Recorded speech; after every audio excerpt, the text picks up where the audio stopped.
Hey, it's Sam, and in this quick video, I'm going to break down for you the most important concept related to astrology as the science of spiritual evolution that I know of and that I've ever taught and that I've ever learned. I tell this to people when they get readings all the time, and I drill this into the minds of my students constantly, and I'm going to break this concept down for you as it's related to all the 7 planets. You see there's a download below this video which gives a general outline of these concepts, but I'm going to break this down for you so that you know and you can start to change your life right now by understanding these concepts, because whether we're following astrology or not, or whether we even know how to read the astrology chart or not, all of our personal evolution and spiritual evolution exists along this arc. This arc of progress and enlightenment is what the planets show and what astrology is showing. So I'm going to explain that to you in a minute. First, I want to address a couple questions that people have about the upcoming certification course. We are getting down around the end of the registration process, and I hear over and over again similar concerns. First thing I want to say is that I realize there are a lot of people online now, and there's quite a bit of astrology here and there, and people like to go and watch videos and get entertained. And I know a lot of the people watching this video are doing it because I'm one of 5 or 6 or 7 or 8 astrologers they like to listen to, and it's entertaining and it's fun, and we get to talk about ourselves and learn about ourselves and kind of gather a lot of information about astrology. One of the things though that I want to tell you is who I'm mainly focusing on in this video is people who are really serious about astrology. I mean, really would perhaps like to do it for a living, they really see astrology not just as something to help, clarify their personality or give them some happier romance or whatever, although astrology certainly can do that, but they see it as the study of the universe and how spirit takes form and how we are part of this grand, beautiful thing. That's what astrology is. It's sacred astronomy, and God is the universe, and how we know all of this spiritual energy and the evolutionary principles is through the science of astrology. And my certification course is an intense 10-month program where, you get constant care and attention, less than $1,000, at least right now. The price goes up in a couple weeks because we can only accommodate so many people, for this reasonable fee, and I say reasonable because when you compare it to every other astrology course and program that I've seen of similar comparison, if there were any, it's 2 to 3 times less. But this course has been tested and tried and true by hundreds of students over the last several years. We've had more than 120 graduates. Many of them, or most of them, are doing readings, helping people, making a huge difference in the world. So I'm saying this because I'm speaking to the people in this video who are really serious about perhaps doing this and perhaps evolving their perspective or point of view in a serious way, not just, oh yeah, can you make a video about this? Can you make a video about that? This is something that can change your life. So one of the main questions people have is about the time and the schedule, and what if I go here, and what's the course like, and what do I do? And look, it's so simple you would not believe. The way the course is laid out is it's literally a video training each week, about an hour-and-a-half video, and then there's homework if you choose to do it and stay up on it. It's not some day that you have to show up and do anything. It's that week. That week you spend a couple hours if you want, or you can let it go for a few weeks and get caught up later. Nobody's watching you or monitoring you. It's totally up to you, but the course is being led by, you have 60, 70 people following along the course at a certain pace, and they're a very active forum. They're asking questions and whatnot. So if you want to stay up with the current pace of the class, you can do that in 2 hours a week. Literally 2 hours a week, and you can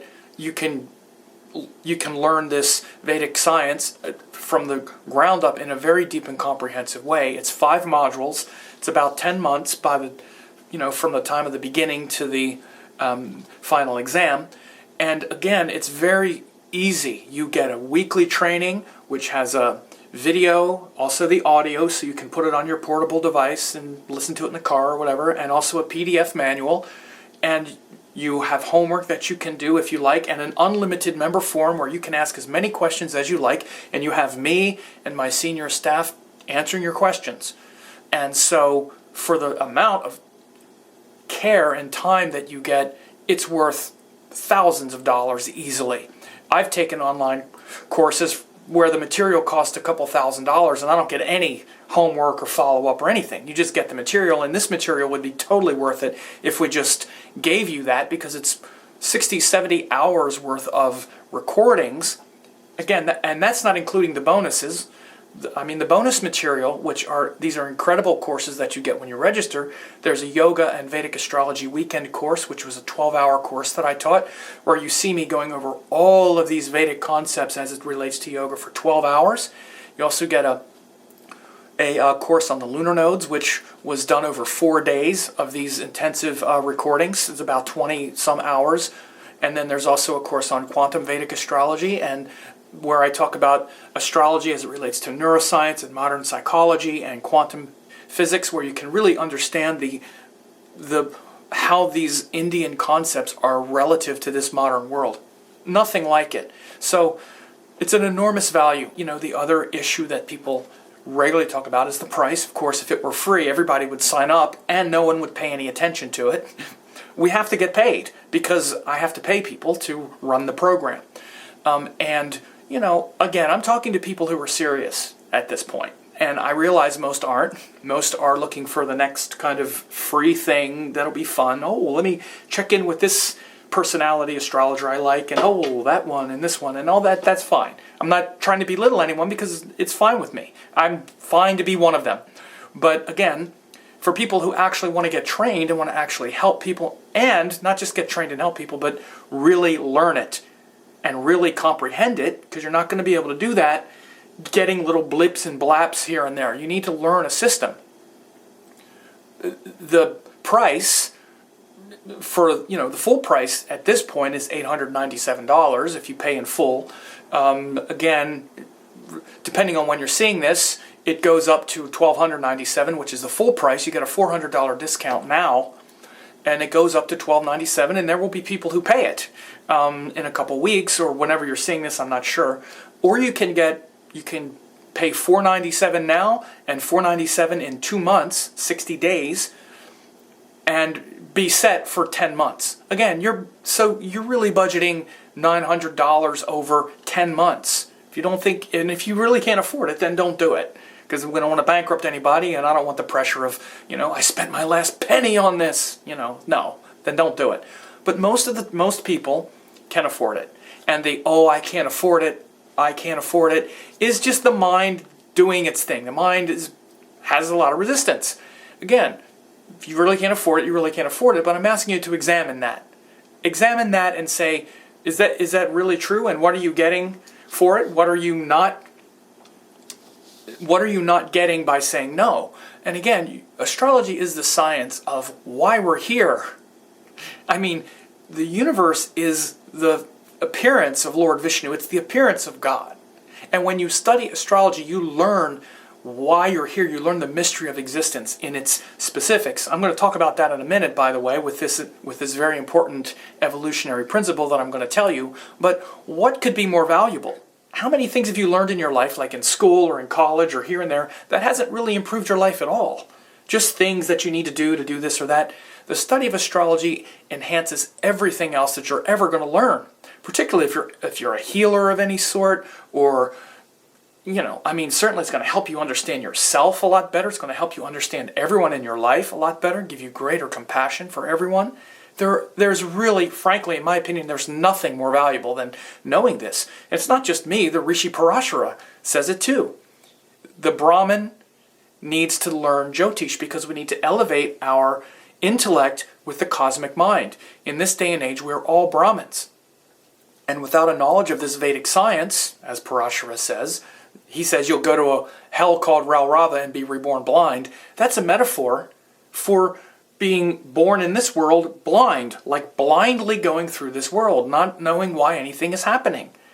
this is what he's talking about. Because people who aren't educated, they're it's sort of an ignorance is bliss kind of thing. They're living their life, but once you get educated, you want to know, you want to understand, you want to see the truth. And this is what astrology teaches you. Look at the comments of the students who have taken the course. Don't listen to me. Read the comments of the students that have taken the course. Look at how many graduates there are. And the other thing to understand is you get a 30-day trial. I realize one of the things is people are afraid, oh, I'm going to spend the money and I'm not going to like it, or I can't do it, which is the biggest drawback, and I'll talk about that in a second. But the beginning is a trial period. Not just you checking out me, but me checking you out as well. I've never had anyone ask for their money back or want to leave. I've let some people gently go before because they're not right for the course, because of their personality or whatever. But you can try it and see how you like it. If you think you don't think it's going to work, then I'll give you your money back. In fact, it'll be pretty clear right away. And I reserve that right as well. And that's usually what happens. Last year, I think I had 75 people register total, and I let 5 of them go because it just didn't work out. Sometimes it doesn't. So aside from all that, you'll never know what you don't know.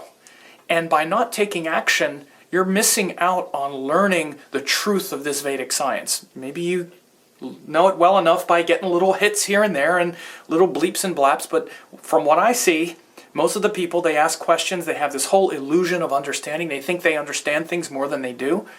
Recent video I talked about your capacity to identify astrological indicators is frankly quite useless. The point is not to just identify things, it's to be able to interpret them. And most people can't interpret even a planet in a sign, they can't interpret it very well. And I mean interpret it well. I don't mean just say a couple things, I mean know what that energy really is. And this is what me and my students go through intensely for months. So the last thing that I'll say about this is the real reason I think most people are held back, because I think everybody's interested in knowing this. Everyone wants to know their place in the cosmos. But the biggest thing that I have to overcome usually with people is your lack of belief in yourself. Because I don't think you can learn it. You think, oh, he knows it, he can learn it, but I could never do it like that. And you're afraid that it's going to be one more thing that you have hope for, that you're going to try, and you're going to be disappointed. And this is a big thing in life. I've had to deal with this a lot in my life. Everyone is so gun-shy about being disappointed. I'm making it so you don't even have that risk. If you try it and it doesn't seem to work for you, you can just have your money back. But again, I think the biggest issue usually is people don't think they can learn it. This is why I teach so much. I'm going to teach you something in a minute that's going to show you something very important. But I make these videos instructional so people can actually learn. I want you to learn something and say, wow, I can do this, because you can do it. This is a subject that can be learned like any other college level course. And I realize you're not used to hearing that or believing that or thinking that's true because of the way you digest information and frankly the way most astrologers teach it. Most astrologers do not have a very coherent, tight system. And I do, frankly, and it's not bragging, it's just the truth. This is what my work is focused on, and you can tell by the comments of the people who've taken the course that it's true. And I think the biggest thing is you don't think you can do it, and you're afraid of trying and being disappointed again. One more thing that you tried that didn't work.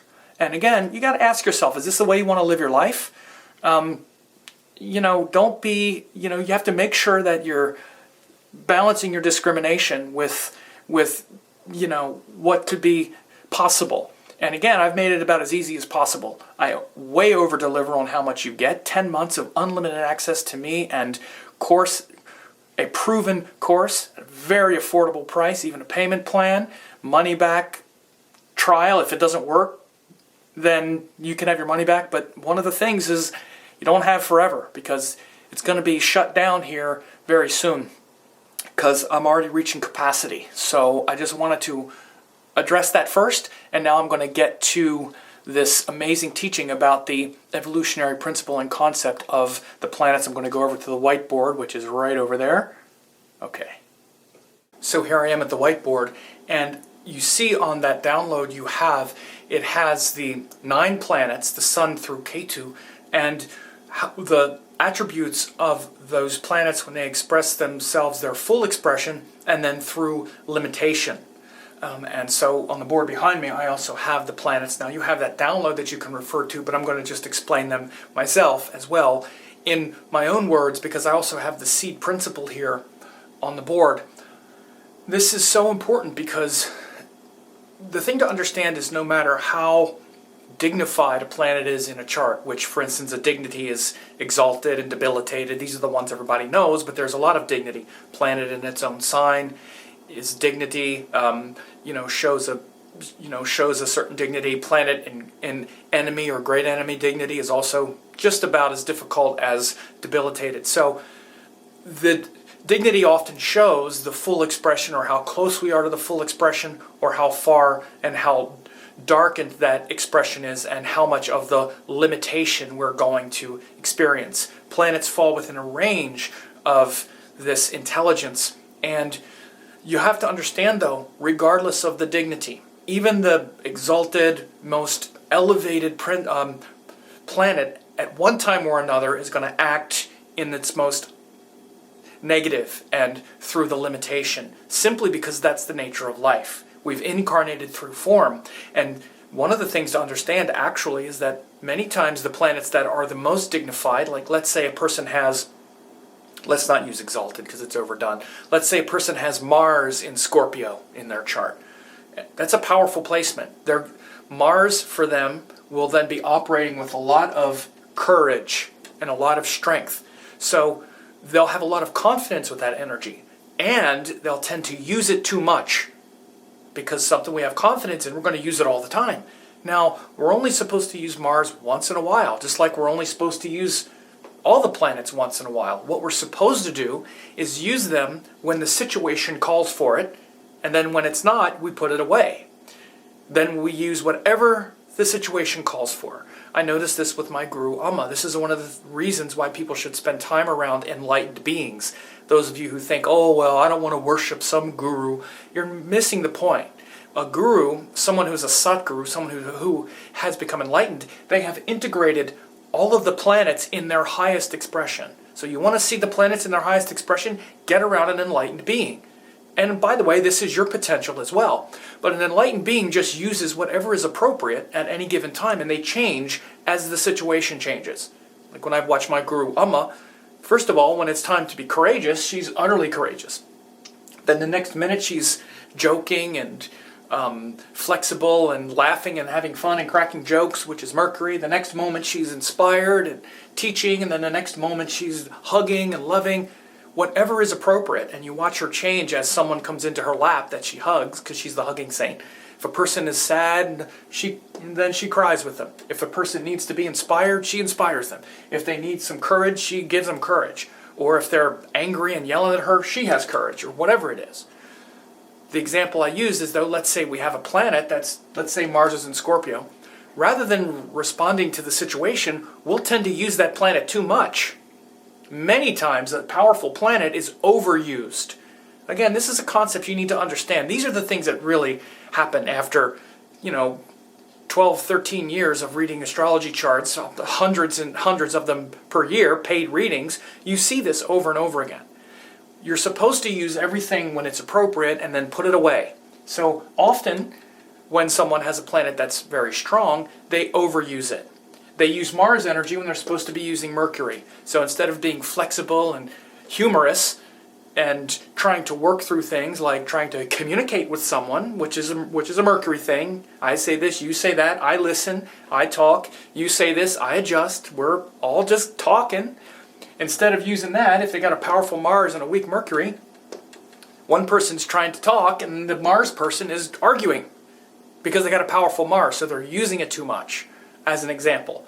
So this is how, and in that case, Mars is going to be on that limitation end of the spectrum, even if it's a powerful Mars. And they might do it a lot.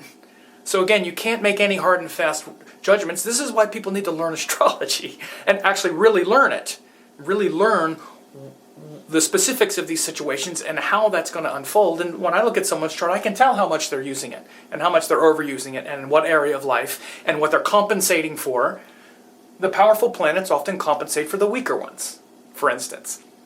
So this is really important to understand. The planets express their full range, and when they're powerful, like the Mars in Scorpio, it just means that Mars stuff is going to come very easy for the person. They'll be like a master of that. They'll be a teacher of that. So they should teach martial arts. They should teach that thing, and they wind up being a teacher of it, whether formally or not. But they need to be careful to not overdo it, which is not really the subject of this video. I just use that as an example of realizing that the planets have a full expression, fullness. And like, for instance, a Satguru, an enlightened being, is expressing every planet in its fullness, full power. The full power of the sun is to give, and give freely, with no expectation of what comes back, just like the sun in the sky. And that full power gives authentic radiance and consistent power, consistent vision.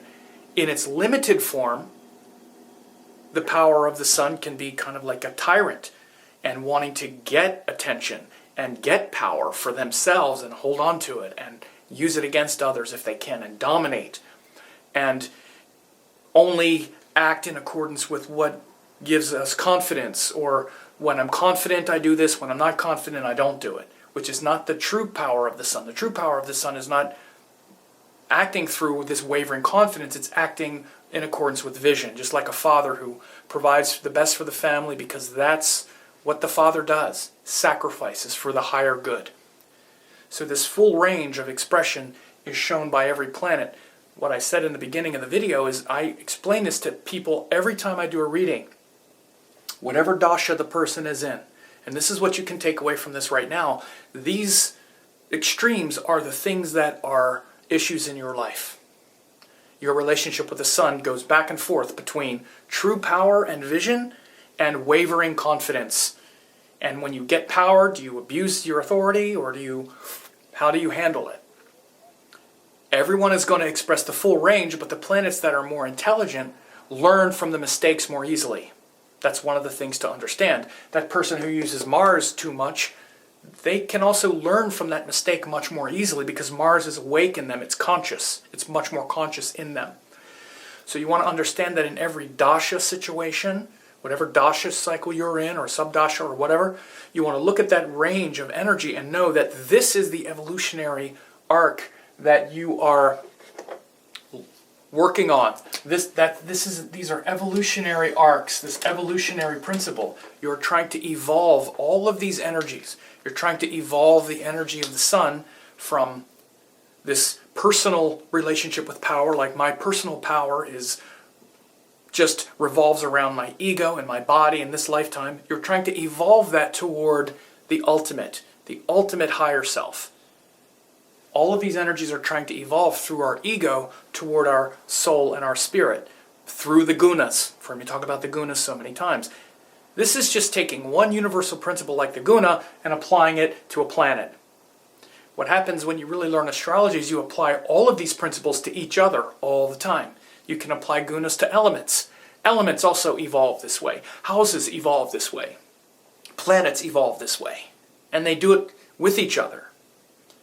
So, let's go through each planet. The sun is how our power evolves, as you see, through its limitation and through its fullness. The full expression is giving all that we can, regardless of what comes back, regardless of how we feel. And its limited nature is to try to get power for ourselves and hold on and, in fact, sometimes use it against others.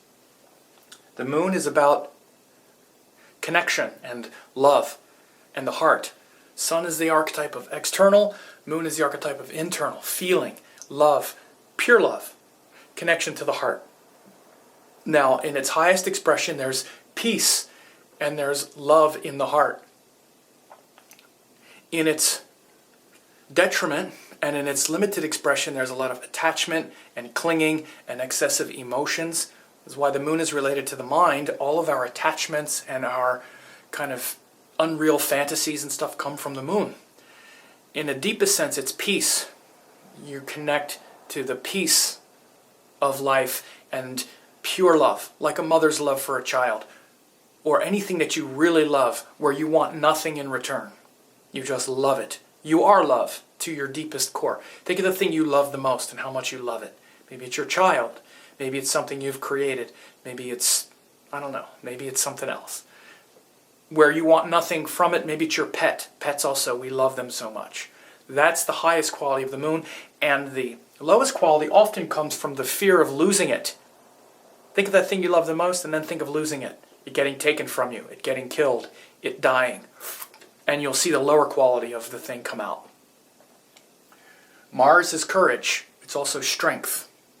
It's the courage to fight the good fight and to fight battles where we should be fighting, and have the courage to introspect and look at our own shortcomings and weaknesses rather than trying to destroy others.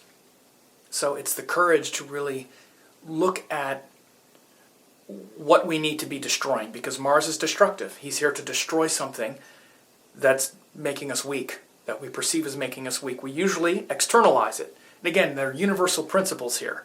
When we identify with our limited self of just this birth, like I said in the first video in this series, the planets are the incarnation of Lord Vishnu as Janardhan, which allows us to awaken from the illusion of separateness, the illusion of birth. When we identify as this individual, then Mars is trying to destroy anything that makes this individual weak. But that's weak. That's the weak Mars. The evolved Mars is when we look higher and deeper and try to destroy the things that are truly making us weak, which is our identification with the ego. So when we do that, then we become a great yogi. We're willing to sacrifice and to be very disciplined in the moment, rather than inflict our judgments onto others and try to destroy them because they're making us weak in our mind. Mercury is about details, which comes down also in the form of speech, communication. We're either, in this world, there's a lot of details, a lot of media, a lot of stimulation coming at us. Mercury is how we handle that. How do you handle the stimulation? Are you overwhelmed by it, or do you manage it well? If you can manage all those details now, you can do amazing things. A lot of what I do in my work, I do have a powerful Mercury, so I'm able to manage a lot of the details, especially like with technology and stuff, and web pages and all this stuff. It's all these details. If you can see that, especially if you enjoy it, it can be great. But if not, you can be overwhelmed. I also get overwhelmed by it at times. It's not always just, being useful. Sometimes it's playing too much. And again, this is the problem with Mercury, is it can be very stimulated. It's a Rajasic planet. But when it's powerful, we can take all of those details and put them in exactly the right place, and then we build great things. If not, we're overwhelmed by details, and we're either overstimulated, or we're not paying attention, or we're checking out and tuning out and not paying attention and comprehending that we're making mistakes. By the way, I see a lot of this with astrology students. Mercury is really important. This Mercury-Jupiter is very important in studying astrology. You need to be very careful with this illusion of wisdom, because we live in an age of stimulation and information. Again, you hear me talk about this a lot, and I hate to sound like a broken record, but I've got to be truthful. A lot of people who study astrology and, quote, know things, they don't really know it. If you can't speak it and you can't interpret it, you don't know it. You've just gathered a detail. You've gathered information. I can gather all kinds of information about all kinds of stuff. I can go online right now and tell you everything about, how the body works and how the patella tendons in the knee connect and how they do all this. And I might even think that after reading this stuff online, I could go do knee surgery. There might be people who think that. This is exactly the same kind of thing I see when people gather a lot of information about astrology and think they know how it works based on that. And they ask me these questions. Well, what about if you have this in this chart? It's like, you don't even know the question you're asking. I can't even answer you because you don't understand how the answer would work. So again, a lot of this is a Mercury problem. Mistaking information gathering for comprehension. Mercury is really important for comprehension. And you can know if you've comprehended something if you can explain it, if you can put it into words. Just ask yourself this. Think of what you know really well and see if you can explain it. Compare it to things that you think you know but you can't really explain. And what's the difference between the two, right? So relative to your standard, there are things that you know really well and you can explain them. So this Mercury-Jupiter is very important. how those details work. And this is the same part of the mind that allows us to recognize when we're making mistakes and we need to correct it.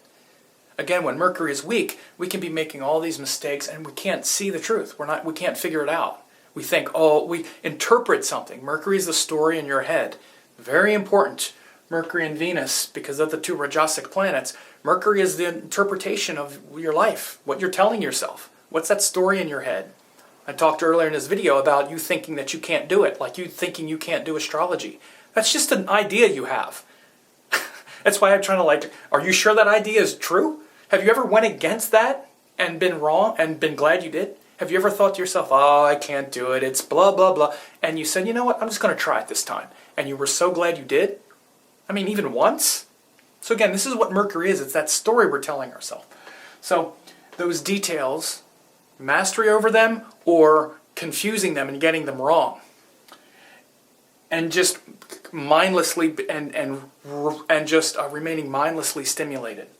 So Jupiter is then how those details connect with higher principles and beliefs. Our belief and what gives us hope. In the highest sense, we all have some belief, but it doesn't mean the beliefs are good. You know, many people believe in things that are not helpful. Religions that don't work, or maybe they believe in the religion, but they don't know how the religion works, or it's just to avoid fear or some other kind of thing. So Jupiter is about the bigger picture, though, but that bigger picture can often make us also bypass life on Earth. So again, when Jupiter is powerful, we have a good teacher, we have good teachings, we recognize a good teaching when we hear it, and we put it into practice. We don't just believe it blindly. It's a catalyst for change. This is a powerful Jupiter when the person is inspired and they follow the inspiration and they do it, not just believe it in some abstract way. And when Jupiter's weak, we can believe in all of these things. Everybody has some sort of belief. Or maybe our belief is an anti-belief. My belief is there is no God. My belief is he who has the most toys wins. My belief is I'm here to just get what I can get. Right now, for instance, capitalism is kind of a belief. It's like a religion. Capitalism, it's a belief. Like, well, this is the way the world works. We need jobs, and I'm not saying it is or not, but I'm saying that's a belief. It's a worldview. This falls into Jupiter as well. Jupiterian kind of thing. What we're all believing. Are we believing the story that our government is telling us or whatever? So again, you can see people who follow bad leaders, and who are the leaders that you follow? Difficult Jupiter can't recognize a good teaching. They get the teachings confused. So again, I explain these things to everybody in every reading. If I'm talking to someone who is in Jupiter Dasha, I explain this range of possibility. Every time. Any person in Mercury Dasha, I explain this to them. That this is the evolutionary process. This is why I'm saying this is maybe the most important principle I ever talk about. Because it's always applicable. And I always tell my students, you need to tell them this. You need to understand this evolutionary process. And say it to every person that you do a reading for, just as a beginning point. And then you interpret it. You don't just leave it there, but you talk about that full range. And then based on the dignity and other things, you talk about it more specifically with that person. Mainly the houses that the planets rule and the temporal status of the planet lets you understand how this energy works within them. But these things are really important for you in your life so you can understand the choices and the range of what every planetary influence is giving. Venus is happiness, and how high of a price we pay for it. And it has to do with our vitality as a result, and it shows, for instance, when we have a good relationship with Venus, we have a good relationship with we have good values, and the value exchange, between the things we want to make us happy and the amount of energy we need to put out to get it is worth it. It's a fair exchange. As an example I use sometimes is, I remember years ago the tennis player Andre Agassi, when he was in between wives, he recently married another tennis star named Steffi Graf, but when he was in between marriages after his marriage to Brooke Shields, who was his first wife, somebody asked him if someone asked him about sex and playing tennis the next day. and whether it drained his energy. And he said, well, it's not the sex that would drain your energy, it's being out to 3 o'clock in the morning looking for it that really drains your energy. So it's an interesting way to look at it, but this is very much a Venus thing. How much energy we're willing to extend or expend to fulfill our desires. And when Venus is weak, we pay too high of a price. Maybe that price is our dignity, our self-respect. Maybe it's the other person's self-respect. And again, these are the things, this is the kind of currency upon which Venus operates. You know, these are all like different kinds of currency as well. This is a way to explain it and to understand it. So we spend a certain amount of currency and we get something back. Venus is, what do I need to do to get the thing I want? Is it going to be too high of a price? And we might pay that really high price because we want that thing, and then afterward we feel used or we feel bad. This is big stuff here because it has to do with what makes us happy. Sometimes what can make us happy is something like food. How high of a price do we pay for that sometime, you know? Not having maturity over our senses. So what we do with our senses and what we find beautiful, what we do to get it and keep it is all this thing. So many times people have issues around self-respect and respecting others when Venus is weak. When it's powerful, we easily respect others. We don't feel abused, even if we get taken advantage of. Take advantage of me? Okay. But we usually don't get taken advantage of because we don't see it that way when Venus is powerful. But we also realize, this is going to waste my energy, and so we don't get entangled in things that wind up feeling abusive. See, again, it's a whole thing. When planets are powerful, they have wisdom. They can see, and literally they're more mature. Like if you have a powerful Venus, you can see through people whose Venuses aren't powerful because you've made that mistake already and you've matured beyond it. But you've made the mistake. That's why I say you always have to explain the full range. When planets are wise and intelligent, though, like in their own signs especially, where we learn from those mistakes very easily because we all make them. Just even when we're children, because children make all the mistakes. But how fast do we learn? That's what's important. So when one of these planets is very evolved, we've made that mistake and we've learned it, so we recognize when somebody else is doing it. Just like with children. We like, look, I can tell you're lying, you got chocolate all over your face, okay, or whatever it is. And that's kind of the way it looks when we get in the situation, let's say with Venus, where somebody doesn't respect us, even if we're attracted to them. Let's say like in a relationship. You're very attracted to someone, but you know, because you've made this mistake already, that they're not respecting you. They see that you're attracted to them, and they know that gives them a certain advantage. And they're going to take advantage of it. And when you were younger, you let yourself be taken advantage of because you wanted to have the experience, let's say. But you've only had to do that maybe once or twice, and now you're like, you know what? Even though I'm really attracted to this person, I can tell right now they don't get it. They're not going to respect me, so no. That's the difference. Saturn is about time. When Saturn is powerful, we know how long to do things, when to let go of them, when to commit to them, commitments, things ending, looking at things practically and realistically without all this ego and all this desire becomes much easier.